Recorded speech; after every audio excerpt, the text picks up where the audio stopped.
The Mandalorian Season 3 doesn't feel right. That's actually being kind. The Mandalorian Season 3 was terrible. But how did this happen and where did things go wrong? Well, I've learned from Star Wars that when a project quality dips, before you try to pinpoint a problem, you first have to look at what made you love the project in the first place. Part of why The Mandalorian was loved in the beginning can be credited to the jumbled and disjointed sequel trilogy.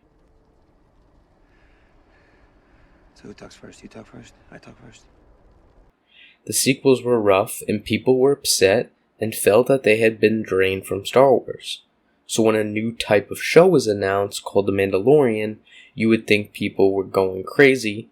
Well, some people were hyping up the show, however the majority of the people just kind of let this show fly by them. Some people claimed to be done with Star Wars and didn't really care what happened to the franchise going forward. So how did The Mandalorian show gain popularity? Well, it starts with this being the first show on Disney+. This is a fresh new show. However, I'm sure everyone at Lucasfilm and Jon Favreau understood that they needed to get this thing right. And if they wanted to get their fans' attentions, they had to strike hard on the first episode. That they did. And not only did they get their fans' attention, they got the whole world's attention. For starters, this small-scaled show starts with the Mandalorian capturing a bounty on an ice world. This was really important because it showed to all viewers what he did for a living. However, more importantly, it added to the suspense of his character. When the Mithril sat in the seat next to Mando as he was flying to Navarro, the Mithril asked Mando questions. The scene was shot with the camera flipping between Mando as he said nothing and did nothing, and added to the suspense of his character and intrigued all fans. When we see stormtroopers, I'm sure everyone was shocked too. This is when people who didn't read the Thrawn trilogy find out that the fight between the Empire and the Rebellion did not end on Endor. It was a consistent fight, and it was constant. The truth is, we never know if the fight between the Rebellion and the Empire ever ends, as maybe the Empire just transitioned into the First Order. However, when we see the Mandalorian go on this mission for a 50-year-old, we get hints about him. We learn he doesn't like droids, when he defeats the enemies that were protecting the bounty, and when we finally see this Baby Yoda and Din touches his finger to Baby Yoda's, this was an iconic moment that will be remembered. Now while Episode 2 is technically about him getting his ship parts back, the deeper reason was about Grogu saving him from the Mudhorn. This sets up Din as an anti-hero who eventually saves Grogu from the Imperials hidden in Navarro. The middle part of the season contains world building as we see what it's like to be a bounty hunter in the galaxy after Return of the Jedi. So we wrap up with episodes 7 and 8. We learn about this Moff Gideon guy who really wants Grogu, and he has a darksaber. We see Mando take off his helmet, but it was just to a droid. They escape because of IG-11's sacrifices as he explodes. And yes, he exploded from the inside out, so he clearly disintegrated. Because that's how that works, and there's no possible way he could come back.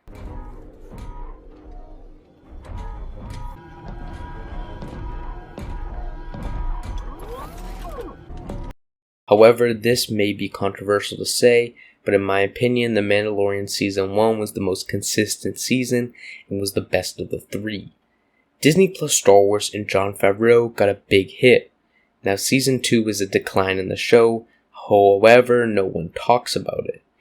Everyone ignores it because Luke Skywalker returned. Well, episodes 1 and 2 were straight filler, and episode 3 was mid at best, and the best part being seeing Bo-Katan. Little did we know she was going to be the main character of the Mandalorian show soon. Then we get a problem, and whether this was Jon Favreau's fault or Kathleen Kennedy's fault, the majority of the Mandalorian show is just other characters coming in to promote their shows. This wasn't the only problem. Rumors started flooding the internet that there was a dispute between Pedro Pascal and Jon Favreau, as he wanted his helmet off way more. We only see the repercussions of that incident a season later. The most underrated episode of the show, and in my opinion could be the best episode, was episode 7. Fett, let's just say they might recognize my face. Great, so it's me going in alone. Everyone was thinking this would be a big Moff Gideon episode, but it wasn't. This episode was about the Imperials and what it's like to be an Imperial during this time. We see the true character of the Mandalorian as he takes off his helmet because he needs to do facial recognition to get into the Imperial data. He does this in front of tons of people, but it's all for his number one in life, Grogu. He cares about Grogu and treats him as a son. The relationship is so strong, maybe I'll call Grogu Din Grogu. Just kidding, that sounds really stupid. You are now Din Grogu. Anyways, we see the sacrifice Din will make for Grogu, as he basically just got himself kicked out of the clan by taking his helmet off. But the best part of this episode is the Stormtrooper arc that Mayfield has with his Imperial officer. He truly hates that he used to be a Stormtrooper and still mourns all those who died. When the Imperial officer shows no empathy, Mayfield shoots him and ruins his whole plan. To the Empire.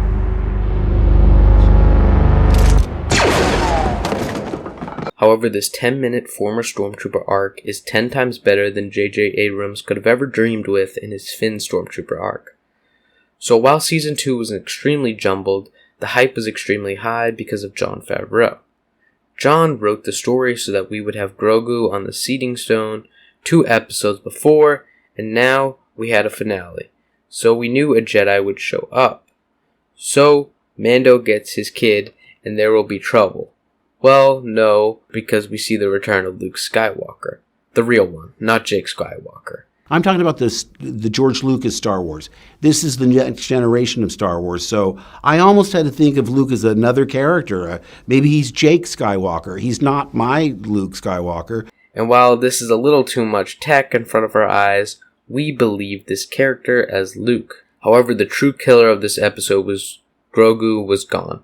Grogu would go to Luke to train as a Jedi, and Mando would go back to bounty hunting, and Bo would get her planet back. And also Moff Gideon would go to jail and never see the light of day again. That episode was amazing and made us hungry for more. On the contrary, this should have been the end of the Mandalorian show. These 2 seasons had ups and downs, but it ended with Luke having a new student and Din's character progressing a whole lot. The Mandos would get to Mandalore and everything would be set up for a great Thrawn return. And here's where things take a turn for the worse. Well, while it's easy to blame Jon Favreau for the destruction of everything we have loved in The Mandalorian, there may have been outside forces. Kathleen Kennedy and possible executives at Lucasfilm may have butted in about The Mandalorian coming back for a 3rd season. See, we knew The Mandalorian was stopping at least momentarily, as the Book of Boba Fett would be releasing the next year. However, I do believe that it was Kathleen Kennedy that forced the 3rd season of The Mandalorian. Now, why would she do this? And also, why would she drag the Book of Boba Fett show down with it?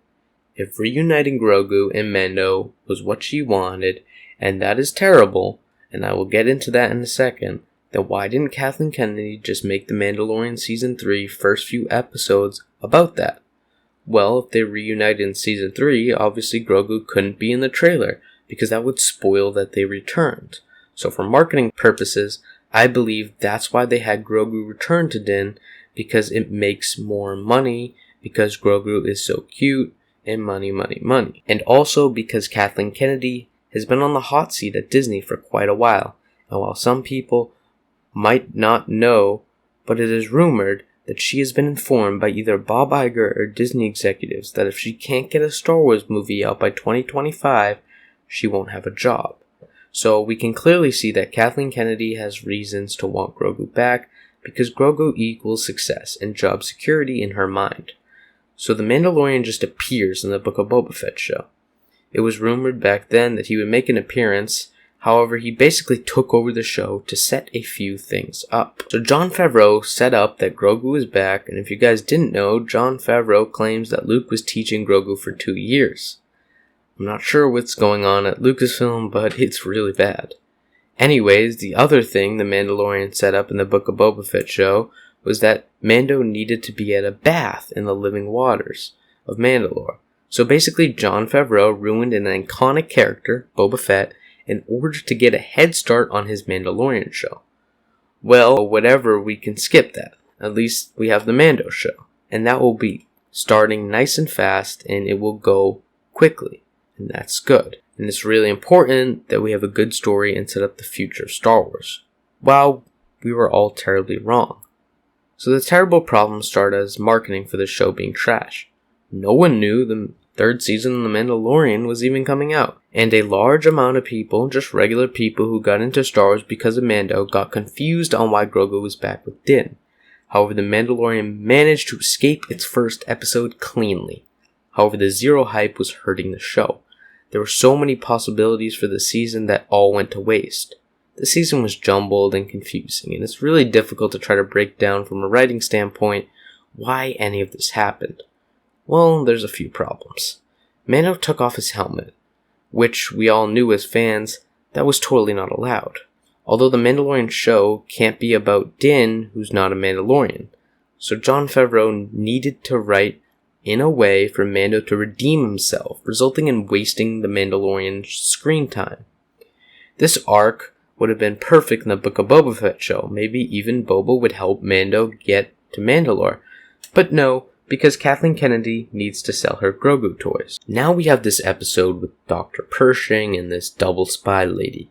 However, while I know this is important for the future of Star Wars, maybe in projects like the Ahsoka show or Dave's movie, I don't think it was the right thing that we were given a 50-minute episode about characters that had no effect on the story, especially when there's only 8 episodes of The Mandalorian. It makes the show feel extremely disjointed, and it's obvious The Mandalorian Season 3 is just there to serve as a building block for other shows. Either way, this is Disney and Lucasfilm's hit show, and I would think if you take a year break that you would get the show right. Now, when it comes to the back half of the show, it becomes apparent that Mando is being sidelined in his own show. Whether this has anything to do with the rumored falling out between Pedro Pascal and Jon Favreau, something had to happen, because it seemed throughout the show that Bo was put more in the spotlight while Mando just kind of relaxed. We didn't see Mando in action, and in the 6th episode, which was that long, useless episode, we see Mando's character go backwards. His character arc literally went backwards, as he had the same conflict with droids that had already been solved in the first season. Disney had Mando solve a conflict that was already solved, and made it look stupid. I wonder if they've ever done anything like that before. But either way, it was weird to see Mando also being flat out stupid, as he threatens to kill a droid in a bar for no reason, and it has to be Bo-Katan that tells him that's not the right way. And it seems if Jon Favreau is setting up the idea that Bo-Katan is the mentor of Mando. So now we have 7, 8. Those are the final 2 episodes in the season. And they introduce Moff Gideon. I'm never going to be able to wrap my head around why Jon Favreau only has Moff Gideon show up at the end of each season. Well, the Mandos end up in Moff's trap, and he's wearing his new Mando suit. I will also never understand what is up with these Praetorian guards. Like, Paz Vizsla is destroying all these stormtroopers with no problems. Why didn't the Praetorian guards step in? Like, do they constantly want to make dramatic entrances?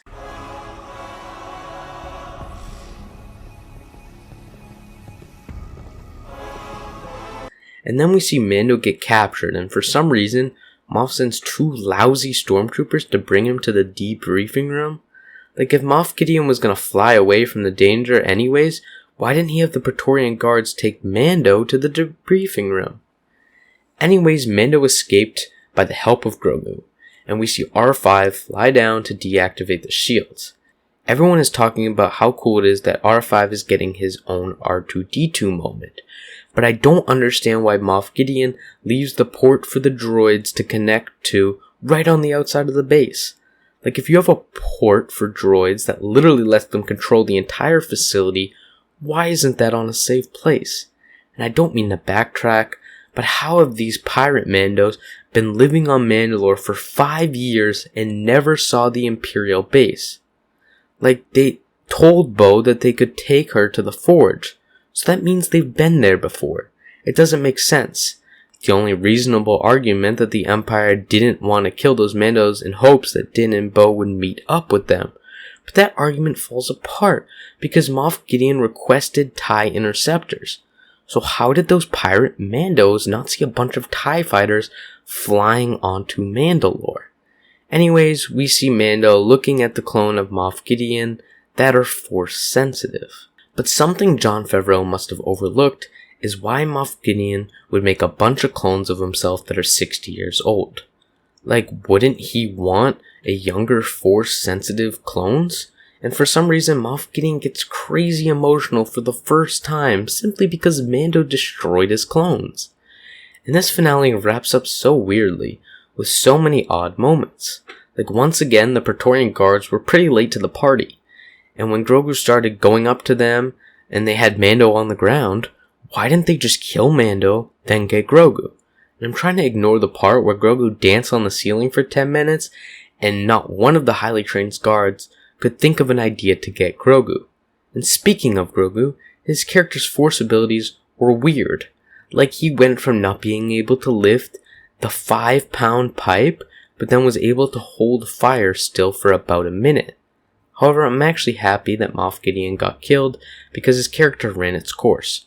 I know I just kind of did a breakdown of the final 2 episodes. It's just so important because these episodes represented the flaws of the show. Now, as we're in the final minute of this video, let's explore the future of the Mandalorian show. Well, Season 4 is going to have him being a bounty hunter again, except this time it's for the New Republic. So here's my predictions for the show. He's going to just do the same normal bounty hunting in the beginning of the show, and while all you people constantly beg about him being just a bounty hunter, you're going to realize how boring a bounty hunter show is. Then in the back half of the season, he's going to run into some more Imperial remnants, so this is basically going to be the Rangers of the New Republic show, except with Mando. This show does have potential though. I'm still upset about the massive fall of the Mandalorian, however we must have and continue to hold hope for Star Wars. Thanks for watching this analysis. May the Force be with you, and have a great day. Bad baby. No, it's crazy. Well, he's too little, Top. Out. Ted, I got your voucher. Out!